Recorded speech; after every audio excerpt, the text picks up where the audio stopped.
Today's workshop is Building and Empowering Ourselves Through the Youth Advocacy Council.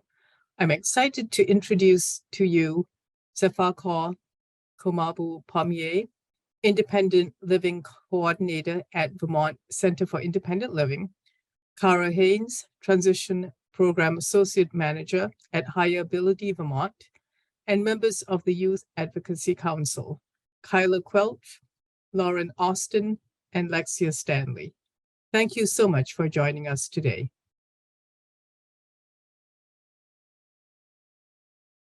Thank you for coming today. Sefakor, do you want to take it away? Yes, so they have already introduced us, so could you move to the next slide? Yes. Thank you all for coming. So today, this is the outline that we have for you. We will learn about the Youth Advocacy Council, the structure and history. We will also walk you through the work that they do or we do at the Youth Advocacy Council. We will learn from the youth how they become the council members themselves. And then we will hear from the council members who are present on this particular webinar. Next slide, please. So the council was started in the fall of 2018. HireAbility Vermont, then vocational rehabilitation, as part of our regular collaboration with lots of partners, pulled together a group of agencies that support youth to try and get youth voice and youth advocacy back centered in our work. So the group is comprised of youth and young adults with disabilities, ages 14 to 25, who express interest in leadership and preparing Vermont students for life after high school. It's an opportunity for folks to connect, advocate for resources, and lead while providing community service. So at VCIL, so this is one thing that is very connected to this program or the council. So we work together with HireAbility, and the work that VCIL brings to this platform is to promote the dignity and independence of every Vermonter with disabilities in Vermont. In our philosophy, VCIL, one major thing that is so unique about all of us, or almost all of us in the office, is we all have what we call disability, either visible or invisible. So our services are towards people with disabilities, and we promote active citizenship, and our work with people is to support them to have free choice and full participation in community life. Our philosophy of ownership with disability is very much unique to us, because we always want our clients or people that we serve to know that we embrace our disability. So we call a spade, not a big spoon. We don't give our disability any other name. And with the council, that is exactly what I lead a student to know that the type of disability that they have to embrace it in terms of self-advocacy and make the journey through to become independent. And right alongside that, the mission of HireAbility of Vermont is to help Vermonters with disabilities prepare for, obtain, and maintain meaningful careers, and also to help employers recruit, train, retain, and promote employees with disabilities. Specifically for the youth and young adult population, our transition program serves youth 14 to roughly 25 years old. And one of the core services of our serving youth is self-advocacy and developing self-advocacy skills within that population. So this council is one of the ways that we support that. So this is a year in the life of the council members, and particularly what do I do as a co-facilitator of the council from VCIL. During summer, we have what we call the application, which normally comes out around July, August, thereabouts.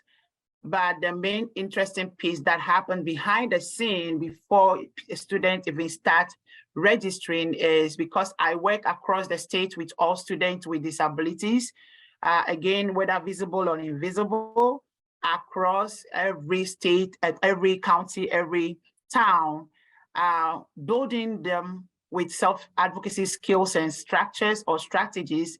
They understand disability from the perspective of disability pride, that they build that confidence to some extent that they are no more ashamed of themselves, and they can tell people that, yes, I have ADHD and I am moving forward to this, to do this and that.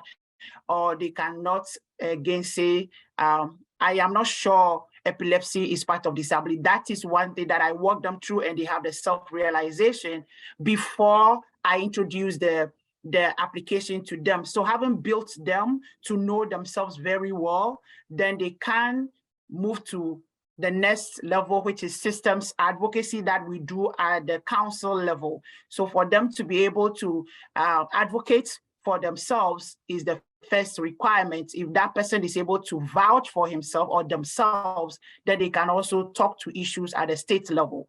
So that actually comes, as Kara said, between the ages of 14 to 26. That's for 24, sorry, is the age group. And I walk them through the process. At times I talk to them how they can apply, and either in school or they are working. So as much as I transition with them in the classroom, I get to know that some of them have finished high school, they are in college, or they are working. That is how the process goes behind the scene. Then I send them the link for registration. And as you can see on the screen, we have the registration link also there. As much as they apply, during that time, we have the first meeting, which we called meet and greet. So I guess September thereabout, the registration goes out, and then as much as they apply, we have the meet and greet to meet the council members. That particular platform, meet and greet, is just to, as it sounds, to meet and greet and build relationship with the council members, the existing one and the new ones. And that is another thing that I co-facilitate with HireAbility to do effectively. Our next level of operation is between November to May. We have regular monthly meetings to identify either 3 to 4 advocacy priorities. And this actually differs from year to year. And it helps because we have different people on the platform or around the table of discussion every year. So the students themselves decide the topics that are affecting them in the classroom or the pressing issues that are affecting them in their community. And that is how they bring that around the discussion, and we lead them through as they learn from more information around as they have the discussion. Then the final thing that actually happens most of the time in this process is the Youth Summit. That is the fun part of it. The Youth Summit is this event for this youth, and the focus is to bring whatever topic they have selected out. And we celebrate this summit by actually projecting the topics, having discussions, and finding solutions. Because we just don't, it's about systems advocacy. We just don't want to make noise, but the good thing is we have keynotes around, we have people, supporters, we have people around the discussion table to actually dive deep to see how do we solve this problem together. And that is what I would say that's the summary of a year in the summit, in the council, sorry, a year in the council. When you sign up for this, these are the processes that we will go through together with fun. And the good thing is your voice as youth is around the table. We just have the support system for you, and we are behind the scene to just make it work, because there are other people that you will see right now in terms of the structure, how that works. So I'll hand over to Kara to pick it up from there. Thank you. That was great. So the council structure, as Sefakor said, it centers around the youth. This year we've had about 12 youth be members of our council. They are supported by a steering committee that has 8 to 10 people who help plan the meetings, who help plan events, who brainstorm information and resources to bring back to the council based on their advocacy priorities. And then Sefakor and I are the co-facilitators to help youth run the meeting and to help kind of guide the group through the year. Members of the steering committee are youth who have been on the Youth Advocacy Council for more than 3 years. This is our 5th year, so now we have actually a couple of youth who have graduated to being steering committee members. We have representation from HireAbility Vermont, the Vermont Center for Independent Living, the Vermont Family Network, the Vermont Division for Blind and the Visually Impaired, so DBVI, Department of Labor, Education, Health are all represented, and the Vermont Federation of Family for Children's Mental Health, as well as Vermont After School and the Vermont Department of Health. So those are a lot of agencies.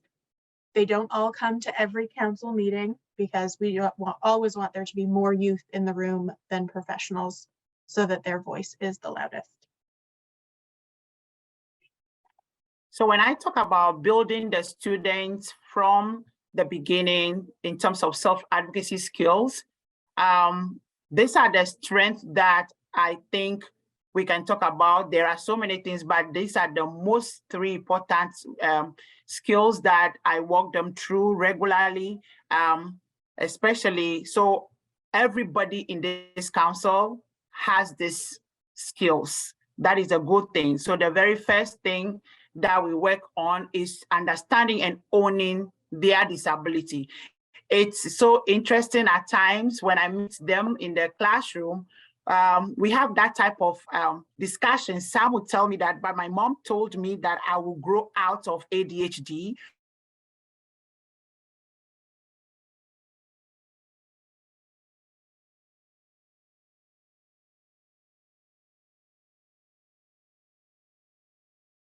When I go to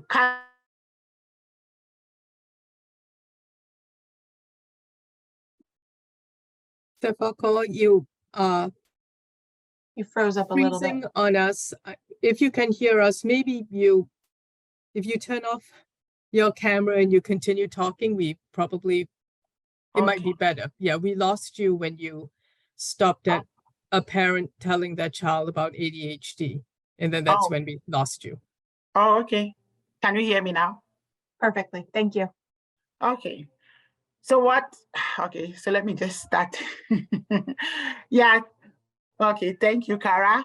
Talking about the building self-advocacy skills, these are the skills that all the members of the council have, because these are the things that I work with them closely in the classroom level before they join this council. In some cases, some have already been doing their self-advocacy before I meet them, and they just know that their platform is this level. But to some, I have to start afresh with them because most of the time, some are very much at the denial state. And one typical example I always cite is from the beginning, they would tell me that my mom or my parent told me that I will grow out of ADHD or whatever disability they have. And that is the point that we start a fight from. I would say the fight because they don't like it when I say it is not true that you don't grow out of disability. It is your identity. And for VCIL, that is one thing we stamp and we make sure that students understand from that perspective that it is something you have to be proud of. And as much as they know that, then they can know their strengths and weaknesses. One thing we know is everybody has strength or has weaknesses, but to our children, the barriers or the systemic structures laid down make it feel that it is because they have disability. That's why they are weak. So that is another place that I walk them through closely to know that everybody is going through something. Everybody has some weaknesses and has some strengths. And as much as they build that within themselves, the next level we move to is they know how to ask for their needs, which is asking for reasonable accommodation. When they are able to do this at their level, in the classroom, in IEP meetings, or at their workplaces, or in the community, wherever they find themselves, they are able to vouch for themselves and vouch for other people at the council level. And that is exactly what they do when they are discussing about things that are ability structures that are laid down in the community. Next slide, please. So these are some of the advocacy priorities that we have. Early on in their work each year, the council identifies advocacy areas that are of great importance to them. As I said earlier on, they decide or they bring out the pressing issues that are affecting them. So over the years, the advocacy priorities that we have include employment, assistive technology, accountability, invisible disabilities, housing, accessible communities, accessible transportation, and school systems or school staffing shortage. I will say that these are some of them that we have been working on so far, making sure that everybody's interest or point of interest is added. So please, let's move to the next slide. And now it's the fun part. Yes. Hearing from the youth members. So this is the fun part, as Kara said, because we have our youth who are here, who have actually walked through that process that I talked about. For instance, I work closely with Lauren in MAU. That is a place that we work from the beginning till where she has gotten to. She has grown to even establish what we call Disability Alliance in their organization, in their school campus, which I went to inaugurate. As much as they grow in their school, they make some great points and then they move to this council level. So Lauren, would you like to tell us a bit about yourself? Of course. So I was picked up by Sefakor after I created my club.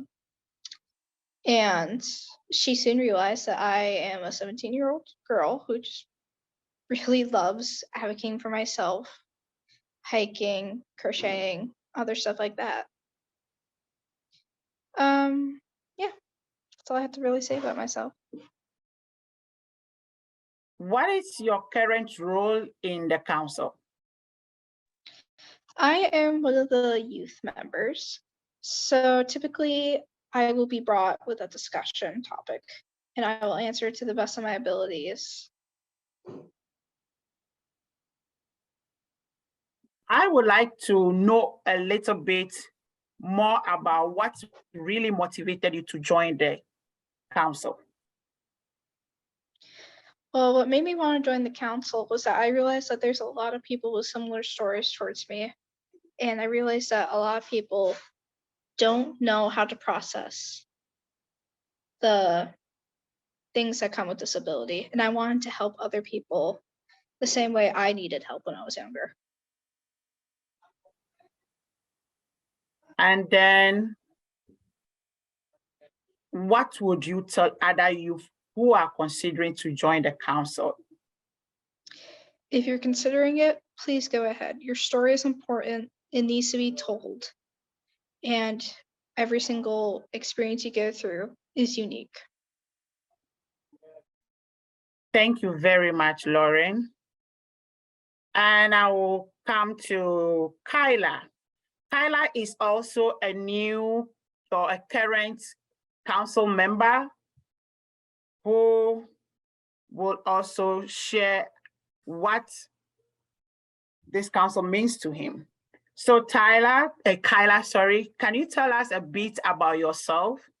Yeah, so I um I am Kyler and I am 19 years old. I was diagnosed with cerebral palsy at a young age, and for me, I enjoy talking to other people um and yeah, I kind of feel like advocacy is something that I wanted to join because I have gone through a lot of experiences in my life and wanted to help others in the same boat. Thank you so much, Kyla. What is your role in the Youth Advocacy Council? So as a new member, really what I do is I just participate in the discussions and try to bring up ideas that or issues that mean a lot to me, and I try to just kind of raise awareness for why those issues are a concern, such as, this year we've been talking a lot about schools and staffing shortages. And for me, I had a paraeducator throughout my time in elementary and high school, and being able to talk about those things is important for our youth. That's great. Thank you so much. Kyla, so what actually motivated you to join the council?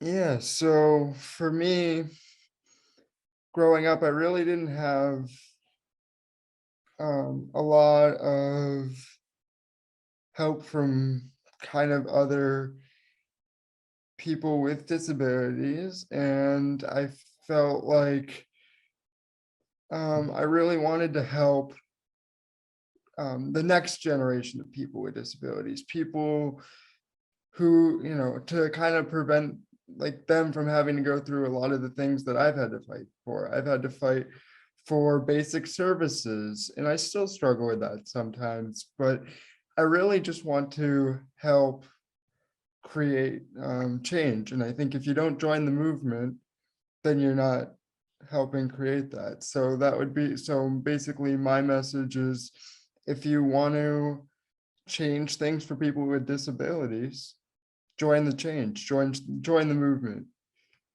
Wow, I like that. That actually brought us to the last question, like what would you tell other youth considering joining? And I think you have already said it, that it's all about making the change that he wants, right? Yeah, exactly. It's about, if you want to see things change for people with disabilities, join the movement. And I know it's small now, but your efforts will make a difference. And even this year, I see this group is becoming really passionate. And in fact, I had it mentioned to me through the person that got me into the council, that before it was harder to get discussions going. Now I feel like we have a few people that are really passionate, and what I would say is just continue. If you want to help us, come on down to, or join us virtually and help join the movement. Make a difference. Thank you. Thank you so much. Now to the founding member, that is Lexia. So Lexia, having heard from Kyla and Lauren, I know your heart is actually beaming. You are so happy because you were one of the great idea to make this happen. So quickly, as a founding member, what actually motivated you to start a council, Lexia? So I was actually introduced to this council by HireAbility Vermont through the Springfield office. I just have to think which one. So I ended up joining just because I think sharing my story is important. I've had a disability diagnosis since May of 2012. I was diagnosed with a nonverbal learning disability at the age of 8. It started out as staring spells, and then I was officially diagnosed through testing. So I've just find it important that sharing my story is both motivating but also necessary. Thank you for sharing that. What is your current role in the Youth Advocacy Council? I'm currently on the steering committee because as Sefakor said, I am a founding member. So after the 3 years, as mentioned previously in the slideshow, I'm allowed to be on the steering committee. So I've been on the steering committee for at least a year now. So I do a lot of the behind the scenes preparation stuff now. Yeah, I just love that. Behind the scene. Yeah. Are there other leadership roles you have taken on? So because I am a college student, I'm now a junior. It doesn't seem possible. I'm halfway to my degree, but I decided to go to Plymouth State University to study elementary education. And recently, I think it was last year, I put on a minor in neuroscience. So I've worked with a lot of different clubs and organizations on campus. I actually work with the president's daughter of the university with different skills and different things. And she does have special needs, which is another motivation for me to stay with the council, but also to motivate me to go into special education because I want to be that buffer between the teacher and the student, but still have that relationship. But also, I know a lot of people who have disabilities who I grew up with in school that never went to their meetings. I went to every single one of mine. So I kind of want to be that motivator for the young elementary kids who need the extra support, but also for youth now as well. Wow. The president's daughter to that level. I am so proud of you. Well, what has motivated you to stay involved? You know, some founding members just found and leave, but you are still involved. What is the motivation? A lot of the motivation, like I had mentioned already, is staying involved for my story, but it's also interesting for me to hear different stories of other youth who have both invisible and visible disabilities, because I'm one of those who has an invisible disability. And I've actually been told before, you have a disability. I never would have guessed it, but a lot of social interactions I've been affected by, and a lot of not recently in education, but education wise, I've definitely been affected. And I want to be that kind of outlet to be able to speak to legislators or Governor Scott or other higher up position people to be able to get these issues solved and the problem resolved. Thank you so much for that. And finally, what would you tell other youth considering joining the council? I would do it. A lot of the time I've actually I was a substitute teacher at a local elementary school in Plymouth, and I told 8th graders, you want to take that honors class, or you want to do that thing, you want to join that sports team, or even with college students, like, you want to do that thing, just do it. Take the chance and just go for it and do it. And if it doesn't work, then you know not to do it again. Go get it done, right? Exactly. Thank you so much. Thank you so much. So our next slide, as it's said, as Lexia said, why would you be waiting, or what would you be waiting for? So why would you join the council? These are some of the benefits that you can get as a youth. When you join us, you are connecting with other youth with disabilities in Vermont. In fact, you are going to see that you are not alone. And you will advocate for youth resources in the state. In that case, it is not only you, it's all about us. One slogan for people with disabilities across the world, we always say nothing about us without us. So in this case, you are going to join the bigger group, and you will lead while providing community services. That is the power of our youth. They are leading, and you will plan and run an annual youth summit yourself. The interesting piece that you didn't hear is the summit this year we had two types, virtual and in-person. The virtual one was done already, and the in-person, we are going back to the State House to meet the policy makers, the governor, the legislators. That is the power we have as youth with disabilities in Vermont. So we are welcoming you very soon in September.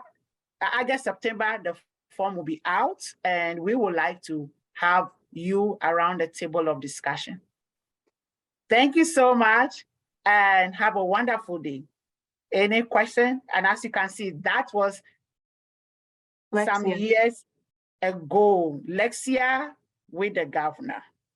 I'm so proud of this council. Thank you so much.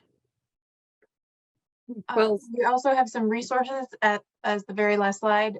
So if you have any questions, these are websites that you can visit, or you can reach out to Sefakor or I at any point in time with any questions about the council.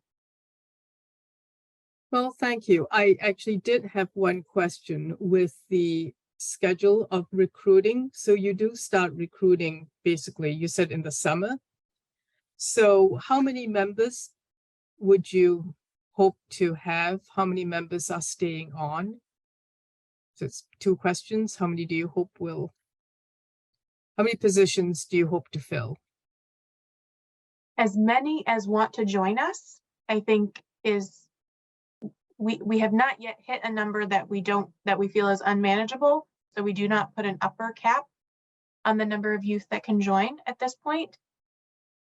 And we don't yet know which folks will be staying on and which will not.